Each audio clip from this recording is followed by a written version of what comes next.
ఈసారి మురుకులు చేసేటప్పుడు బియ్య పిండితో పాటు ఈ 2 పొడులు కలిపి చేస్తే టేస్ట్‌తో పాటు ఎక్స్‌ట్రా క్రిస్పీగా ఉంటాయి. కరకరలాడుతూ ఎంతో టేస్టీగా ఉండే మురుకుల రెసిపీ చూసేయండి. ముందుగా 1 కప్పు వరకు మందం అటుకులు మిక్సీ పట్టేసి జల్లించుకోవాలి. అలాగే ముప్పావు కప్పు పుట్నాల్ని మిక్సీ పట్టేసి జల్లించుకోవాలి. ఇంకా 2 కప్పుల బియ్య పిండి తీసుకొని జల్లించుకోవాలి. ఇవన్నీ కూడా సేమ్ కప్పుతో మెజర్‌మెంట్స్ తీసుకోవాలి. నెక్స్ట్ 1 టేబుల్ స్పూన్ వాము, టేస్ట్‌కి సరిపడా సాల్ట్, 1 టేబుల్ స్పూన్ కారం, ఇంకా 2 టేబుల్ స్పూన్స్ నువ్వులు వేసుకొని ఇవన్నీ బాగా మిక్స్ చేసుకోవాలి.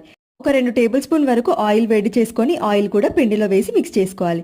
ఏ కప్పుతో అయితే పిండి తీసుకున్నామో అదే కప్పుతో 2 కప్పుల వాటర్ తీసుకొని వాటర్ బాగా వేడిగా అయిన తర్వాత పిండిలో వేసి మిక్స్ చేసుకోవాలి.